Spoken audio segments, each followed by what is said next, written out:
so excited. Oh my gosh, girl. I'm so excited as well. Oh! So you said that you're in full drag right now. Give me like an audio visual of what you're wearing. Oh my gosh. Okay, ready? So I am wearing this like black and white checkers bodysuit, head to toe, fitted, waist, hips, and there's a yellow stone at each apex of all of the black and white checker like points. And then I'm wearing a little beautiful bustier, a little bra that is also in the checkers. On my head, I have a beautiful like yellow tutu with white puffs on the end. So it gives like a 60s big, elegant poof hair moment, but it's all made up of tulle. I love your style so much because every time I hop on Instagram, you always have something different on, and I never know what to expect, which is the best part. It's always a surprise. You know what's crazy about this art form? You can literally be whatever you want. Whatever creature that is in your fantasy, you can create on your body. Being able to like transform that way is just like the coolest. So I'm glad you're enjoying this weird little art journey. I love it. I am so here for it. So how did you go from growing up in Utica, Minnesota to being Utica Queen? Because Utica has like what, population just over 200 people? Yeah, 291 people. I've always been a little artistic kid. I used to build like cities out of cardboard boxes. I paint, I draw. I've always been artistically inclined ever since I was a kid. And I have older brothers and a younger sister, and they've also been pretty artistic. And I don't know, I felt different. I felt like there was something inside that needed to come out. And eventually I did. And I moved to the big city, and I still kept all my wonderful connections from home and, you know, helping out on the farm as much as I can, and also trying to make it big in the big city, you know, like the farm town kid dreams and trying to achieve those the best I can. But then I kind of, like any drag queen, I think, has the experience of just falling into drag. There was a little amateur show at my college, and someone's like, oh my goodness, you should do this. And I was like, oh, what is this? And I put on that wig, I put on that dress, and I was like, this is everything. You just feel the cosmic forces align. You're just like, this is what I want to do. This is what I want to be. And I went for it. And, well, look where it's gotten me. Yeah, look at you now. So this is, did you say your second time auditioning for Drag Race? This is definitely my second time auditioning for Drag Race. And you made it on. Wow. I made it. And honestly, a dream come true. I've been looking up to this show for a long, long time. It's really been a wonderful light to look up to from like the gay community. It's been a sign of hope for being able to express yourself artistically, and to be able to be on it and to share with the world. It's just magical, and I want to do the best that I can to share the best work that I can and just be a voice out there for as many little art goobers that are trying to escape their crazy farm town. So let's talk the first episode. Now, my DVR was set. Yeah. I have watched it twice now. I love it because I just got into Drag Race like this past summer when I was stuck at home doing nothing. I'm like, I've never watched this. I'm going to get into it 2 weeks and 5 seasons later. Girl, it's a wild ride. It is. Welcome to that family. And the season 13 started off so different than every other season. What went through your mind when you walked into that workroom and you saw just you and Gottmik there, and then all of a sudden you're called to the main stage? Like, what? Well, you know, when you first walk in, you know, it's going to be the same. It's going to be the same as the other seasons. You meet this amazing human, Gottmik, and you're like, wow, their makeup is everything, and they're like so talented. You're like, oh, great, a bond, another art queen, and now it's time to meet the other girls. And then, the lights get crazy, and just something's up. This is not how it used to be. And then when we get put on that stage with each other and have to duel and showcase our work right off the bat, it was crazy. I was definitely shaken for a loop. Like, usually you have time to mentally prepare for a lip sync, you know, like you understand the work that you put out that week and you end up in the bottom, and now you have to lip sync for your life or you end up in the top. Like, but for this, it was just like, go, do your thing, be your best. And it was definitely nerve-wracking, but I think I gave an amazing performance, and so did Gottmik. We really destroyed that stage. It was wonderful. I thought you absolutely killed it. When RuPaul told you to go to the pork chop loading dock, I'm like, no. Utica won that. Oh my goodness.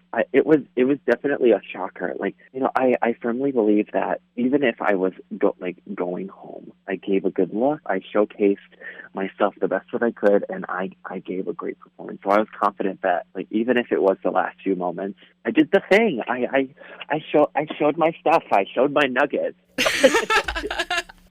Well, maybe not. That might be a little inappropriate for TV, but and then to be put into the pork chop loading dock and then get that hope, like, oh my gosh, it's not over yet. That was just the best gift that I could have gotten for that episode. Yeah, no kidding. But then to be back there and then be told that you guys have to vote someone off that you're sitting with, you're from Minnesota. We have Minnesota Nice. We can't just do that. We can't just throw someone under the bus.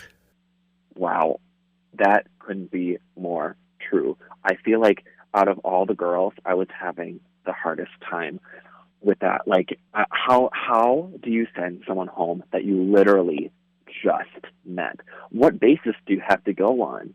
Is it their look? Is it their initial personality? Is it what they're talking? Like, how do you do it? I thought it was very unfair. But it's part of a competition, and you roll with the punches, and you just have to put on your best hat and figure it out. Yeah, what do? Do you draw straws? Right?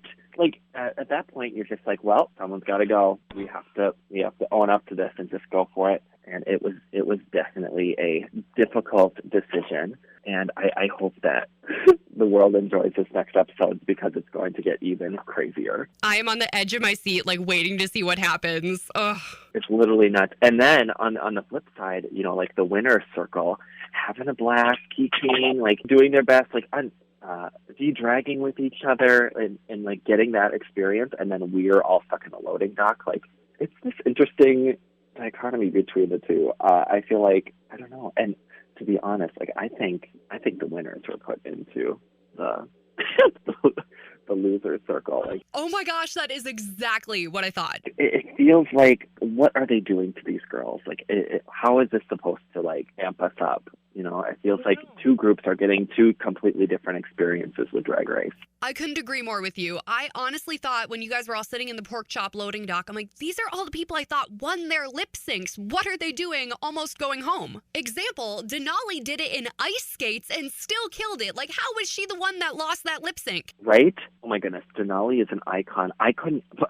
Splits, back flips, and the front flips, and this flips, and all the flips. I was this girl is all over the stage and in ice skates, and she's honestly killing this lip sync. And I'm wow, I can't believe she's in the bottom. I know. So I'm thinking all the actual winners got put where you guys were. So I don't know. Ru always has something up her sleeve. Right? And just wait. This next episode is going to get even crazier. So I hope you're prepared. So we're both from small towns in Minnesota, and I know growing up in kind of that sort of community, if you do things like drag or you do something that's just a little bit wacky or off the wall, it can kind of be looked at as weird. What advice would you have for someone who's maybe just learning about this world of drag that's bright and vibrant and colorful? How should they approach going into this? Oh my goodness. So I went from small farm town to this just hyper secular, very queer art form. And definitely my word of advice is it's very similar to just live theater. These individuals are creating the best versions of themselves they could possibly imagine, and then they're putting it out into the world through a feminine lens. We're people too. We're souls just trying to find a way in this world. And it's magic to be able to take people out of this world for at least 2 minutes and share stories and share the best little parts of ourselves. We're storytellers. We're storytellers at heart. And this show is about storytelling and the interpersonal dramas of storytelling. And I think it's a lot to swallow at first because there's a lot of lingo, and the way things are done on the show is just absolutely ridiculous. I feel like this is definitely one of the most ridiculous reality TV shows out there, and it's definitely a big spoon to swallow, but it grows on you. It really does. I couldn't agree more. I've absolutely fallen in love with the show and the whole world that you guys have created. And I couldn't be more grateful for a new season. I'm so excited. It's the perfect way to kick off 2021. Oh my goodness, I agree. Like, the season definitely shook me up, even by being in it. I'm still like wowed with how production is doing this and how like RuPaul is taking on this new format. So I'm excited to see what happens next. Utica, I have one more question before I let you go here. Okay, if Utica was a state fair food, what food would Utica be? This is a good question. This is a really good one. Okay, you know what I would be? Definitely, hands down. I would be the biggest bucket of Sweet Martha's cookies. I'm sweet, I overflow, and you get a lot of me. You get a lot of me at once. And I'm always good with a glass of milk. And you always get more than you pay for. You always get more. And when you see a Sweet Martha's cookie on the street and it's smushed, you always are like, oh, you send up a little prayer. You're like, that poor cookie. That is so delicious. Oh. But yeah, I definitely love one of those Sweet Martha's cookies, and I think I would definitely represent them well. I think so, too. I think you need to be their new spokesperson for next year's State Fair. Sweet Martha's, if you're listening, I'm sensing a sponsorship in the future. If this actually happens, the outfit you put together is just going to be next level. I can sense it already. Listen, you could do like two forms of it, too. You could do like a cookie dough form, and you could do like a final cookies form. Yes, options. Yes. I love it. Utica, where can people find you at online? Okay, girls, guys, all those in betweens. You can find me on Instagram at Utica Queen, and then you can find me on Twitter, Utica Queen, and you can also find me on Facebook at Utica Queen. You see a trend here? You see it? You can find me on TikTok. You can find me on all the platforms that Utica Queen. And you can also see on my website, uticaqueen.com, if you're interested in seeing about booking information, if you're interested on getting any merch. Some of the merch goes to charity. So if you're willing to support, like, the options there. So yeah, come follow me. The art is rolling. The art is new. The art is happening. So I hope you enjoy the journey and enjoy this new season of RuPaul's Drag Race season 13. I'm so excited. Thank you so much for taking the time to talk with me today. This has been just like the highlight of the year, and we're only 4 days in. Thank you for having me. And really, it's a magical season, and I hope you all tune in because it just gets crazier from here. Bring it on.